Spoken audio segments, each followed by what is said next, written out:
Welcome to your Key Discovery Point. I am Brett Burney from Nextpoint, joined by Doug Austin of eDiscovery Today. Doug, readers were shocked this week to see that you were a tragic victim of a hit and run crime.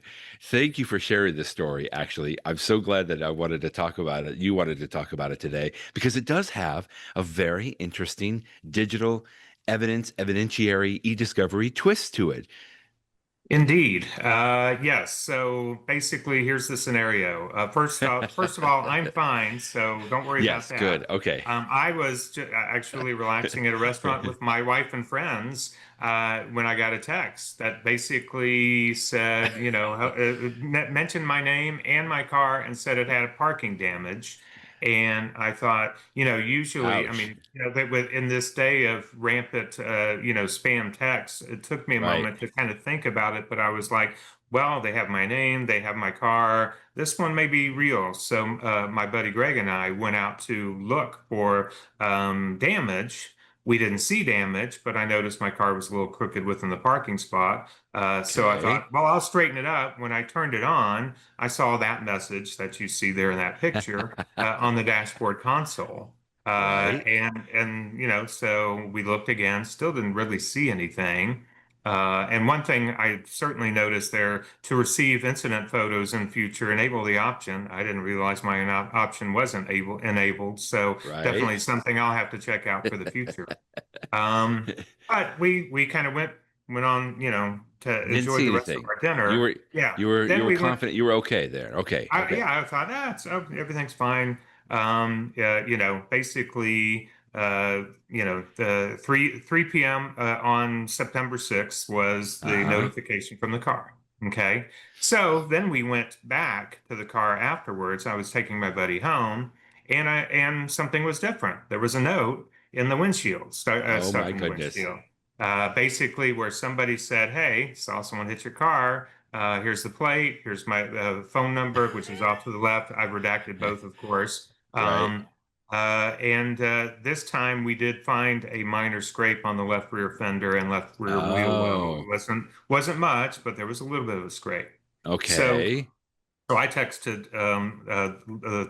Laura was her name, Yeah, and the Good thanked her for the Samaritan note Laura. and said, yes, exactly. And said, yes, please send me the picture. And the first thing she did in response text was she said, yeah, she left the first note, and the lady who hit our car actually went back around and took it off, which Oh is my crazy. goodness. So Yeah. she left the second note, which is really nice that she went above and beyond. No kidding. Right. So she sent me the picture, and basically, there's the picture, a screenshot with the And here it metadata. is. Right. There's her car. Yeah, that's the date and time. 3 p.m. at on September September 6th. 6th. The Right. exact same date and time as the notification to my car. There's her car back, basically get leaving after having pulled out of the spot next to me. That's And my this green is your car right car right there. here. Yeah, yeah. Correct. Okay. Okay. And so clearly she's right there, and obviously Laura's phone is a Apple iPhone 14 Pro Max, and so Exactly. forth. And it shows the location where the picture was taken, which of course is where we were. Now, Wow. if you zoom in to that car or that Yeah. picture, which I did There in you this are. next one, yeah, you see Right. the damage there on the right front the right front bumper area Right. there. So I asked the question: is this smoking gun evidence? Because it sure seems like it to me. What we haven't done anything yet. We really Okay. honestly That's the want to. question. Yeah, we want to see. I don't know if we can if the damage is enough. It's minor damage, and To your honestly, car. It's yeah, minor to to our your car. car. Yeah, Looks like she minor. got the brunt of it there. Well, she got a little bit. I mean, we got a scrape as well. The key would be is that where our car is the lease car. When you turn it in with dings, they ding you monetarily, and so Sure. the question becomes: do we try to report it to the police, because that's the only way we can identify her. All we have is a license plate to see if we could get her insurance to pay for it. So that's what we're Right. trying to consider doing. But I think this story really illustrates just how much uh, how many things are tracking what we're doing these days, and how much the metadata of our Yeah. daily lives can really impact, addressing investigations or, or any other type of e-discovery type of situation. So I kind of felt like, hey, I've written enough about e-discovery and investigations and so forth. This is a case where, at a very minor level, I've lived one, and this evidence just kind of fell into my lap. I didn't really have to do much, but still, it is very interesting to see just kind of how much tracking is going on with all of our devices these days.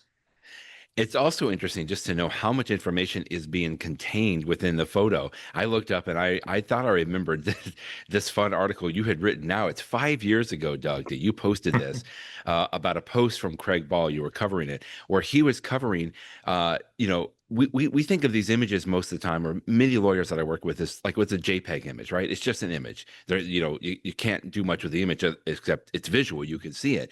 But Right. you go in here because Craig goes into a lot of detail on here that we actually now have these high efficiency image file formats, this HEIF, which we see. In fact, when I look at this picture here, yeah, I can see it right here from Laura's phone, Correct. which again is an iPhone 14 Pro Max. Is this HEIF format, which is it has a JPEG contained in it, because this is what Craig explains in here. But this is a container, and that high efficiency image file format not only contains that visual image, but it also contains all of this information. And this was so great that you were able to show this, because it shows the exact date and time. It shows the exact location. Now, the one thing quickly that I would just say that's interesting here, and I don't know how much Craig went into this, but because this is an iPhone, we can tell that it's an iPhone. It says that it's an iPhone. Apple has this information. There is a way that you can capture this, and it does capture it automatically. But Right. there's this interesting little button right here to the right of this, to the timestamp and the map on here, that you can actually adjust some of that. You can adjust the date and the time, and you can adjust the map. And I think that's an interesting, like, I'm piggybacking on your evidentiary component here, because that's important, I think, for all kinds of legal professionals to be aware of, is that, yes, you can capture this image, but making sure that it's preserved properly, which I know that Craig goes into quite a bit here. And then, to know that it can be modified, and you've got to make sure that it hasn't been modified, right? That goes to that preservation side as well. Yeah, absolutely, and that's a great point. And one of the things, obviously, you have to, we're in our era of deep fakes and what have you. Obviously, Right. people are a lot more prone to question evidence, and I think the deep fake defense of trying to say, oh, this is deep faked or what have you, is going to Right. become a thing more and more. So, that's where I think the importance of forensics and being able to use the metadata to really authenticate the evidence is going to become more important as well. Because I suspect, I'm not the expert here, but I suspect that if you adjust that information, there's some information on the phone that Yes. identifies that. So you could be able to determine that somebody had messed with the metadata, and address it accordingly. So that's one of the things that I think we're going to see, probably some instance at some point, where it's going to be a case where, hey, there's a picture and people are going to say, but this picture's been manipulated. I mean, the famous Yeah. Johnny Depp Amber Heard thing from a few years ago, where her Right. picture Right. was, with bruises, was saved in an editing program, that sort of stuff. That's the type of thing that I think you're going to see more and more of, is, well, there's the evidence, but how do we authenticate that evidence? And, these are the ways that you've got to really kind of ensure that it's done. And one other quick, another four letter acronym that I know Craig goes into is this EXIF, the Exchangeable Image File Format, which is really what's capturing a lot of those pieces of metadata in there. And I know sometimes this can sound overwhelming, and there's so much. Of course, Craig does such a great job. You even created a deep fake of Craig Ball right there on your post 5 years ago. I Yes, see it's that. it's it's almost indistinguishable. You can't even tell. It's Yes. amazing.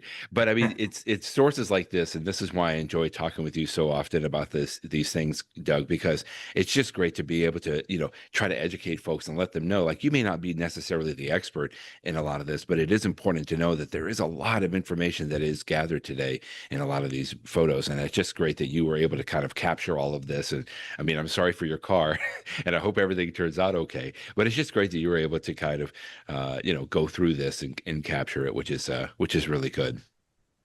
Well, yeah, Uh, yeah, we'll see what happens, but thanks, Brett.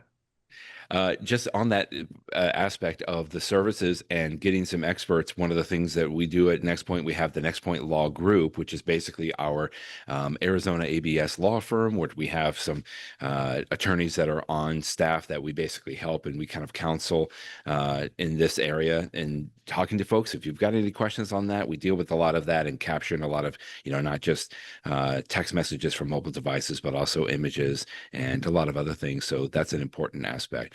I think your key discovery point today is, I think, just be aware of a lot of this kind of information that can be included within these digital images, Doug. It's just important, I think, to make sure that it's there, that it could be adjusted, and just make sure that you have somebody that you can trust to lead you through all of that or help you navigate that, right? It's just important. Absolutely. Digital evidence is everywhere. So be aware, like Brett says, of where it is and how you can collect it and how you can authenticate it. Thanks as always, Thanks. Doug. We'll talk with you next time. All right. Thanks, Brett. Thanks, everybody.